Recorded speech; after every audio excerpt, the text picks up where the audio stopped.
Human history in Valentia stretches back a long time, possibly more than 6,000 years according to Mitchell. Moreover, the island is lucky in that it holds a great many historic sites. In this video, I'll talk about some of the ones on the island, covering a period from around 3000 BC to 1800 AD, looking at prehistoric sites from the Neolithic and the Bronze and Iron Ages, early Christian structures, and finishing with sites from the medieval and early modern periods. I should note that I'll not look at either the Tetrapod Trackway or anything to do with the transatlantic cable in this video. Both deserve their own separate videos.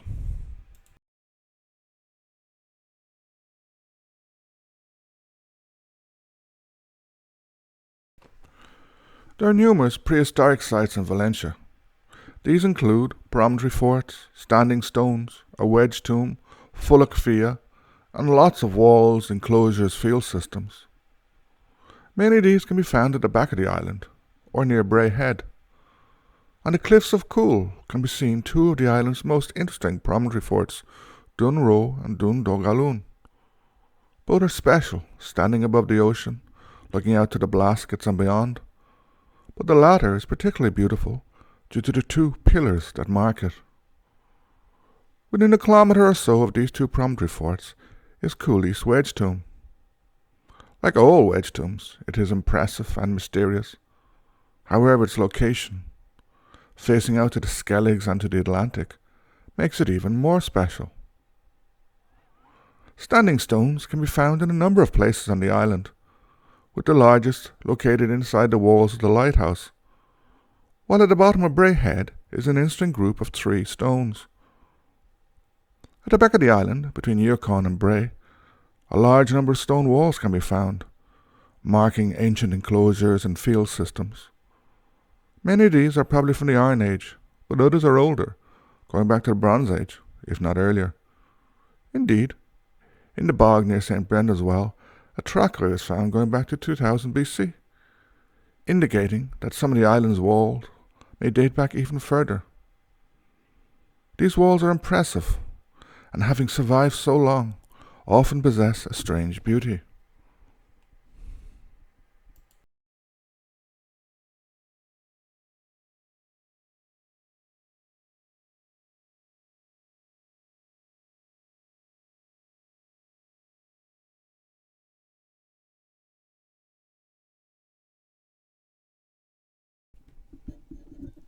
The early Christian period has left a rich legacy in South Kerry and the Valentia region.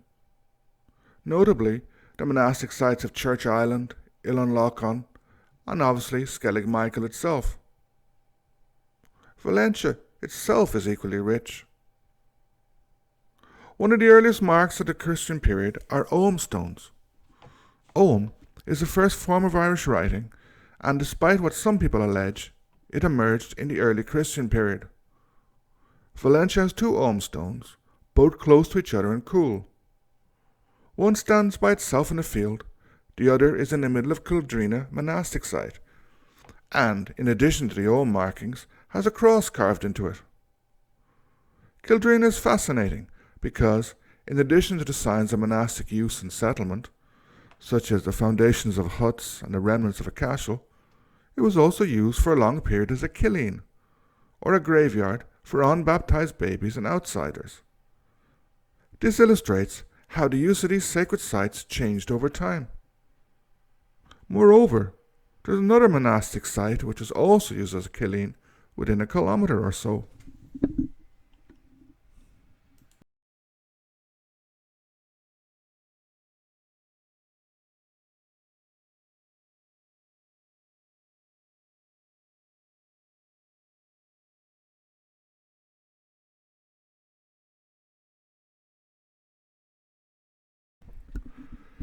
In the middle of the island is St. Brendan's Well, the best known of the various holy wells on Valentia.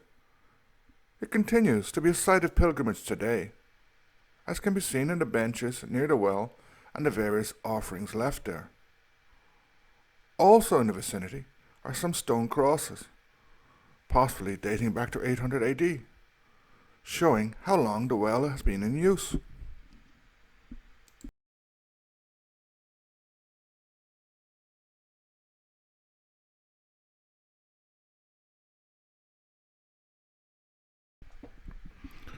Less known are the ruins of 5 huts on the slopes of Bray Head. One of these huts contains a series of stone carvings, including a cross. This points to a possible religious use of the building. Perhaps it was an oratory in a small monastic settlement.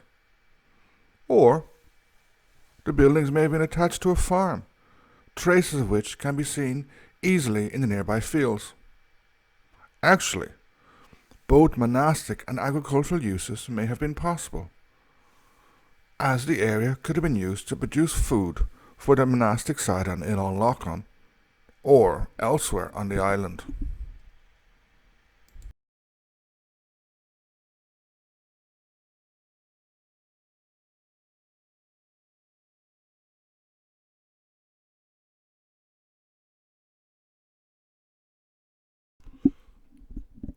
There are very few remnants of Gaelic villages in Ireland, mainly because these were constructed out of materials that vanish easily, such as wood, clay, and turf. Valentia is lucky, because on the slopes of Bray Head can be found the traces of a group of houses, which is probably the site of the settlement called Crombeol, or Crombeol, a village which appeared on the first maps of the island. We are also fortunate, because we know that this land were part of the holdings of the slicked Cormac MacCarthy's. This village, or settlement, probably lasted until the 17th century. However, it's hard to know when it first emerged. It may have been related to the monastic farm mentioned above, or it may have been secular. One of the houses bears Norse influence, and we know that there was also a Norse settlement at the nearby Begnish Island. This illustrates both the influence of Vikings on Gaelic Ireland and shows how the Gaelic people were able to absorb the Norse. The village itself probably existed for several centuries before finally disappearing in the horrors of the wars of the 17th century. Despite being beside the trackway that climbs a mountain, the majority of people ignore it and are probably not even aware it exists. Nevertheless, it is of great historic importance, and few areas in Ireland possess an equivalent structure.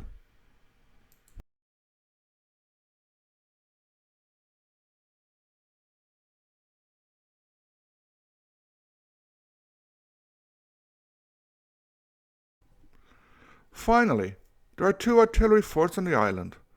Both date from the Cromwellian period, and both have also strong traits of the military revolution, such as embankments and walls with strong geometrical features. This can be seen most clearly in the Lighthouse Fort, as this remained in use longer and whose buildings are largely intact, along with later additions and the lighthouse itself. The fort at the other end of the island has almost disappeared.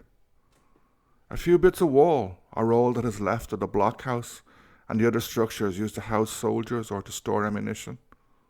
However, it's still possible to identify the trenches and ramparts built to defend the landward side of the fort, and indeed to trace out the fort's foundations.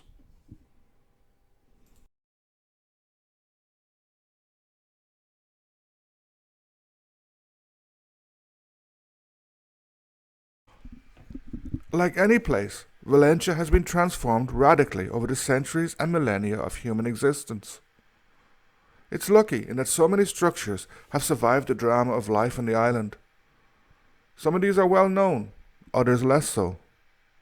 But they are all keys to understanding the past, giving us glimpses of life on Valentia at previous historical moments, whether in the Bronze or Iron Ages or during the early Christian period. They also show us the dynamism of life and the transformations that have occurred, such as in Gaelic Ireland and its downfall in the late 16th and early 17th century. They're a very precious part of the heritage of the island, which I believe deserve to be better known, to be preserved, and to be protected.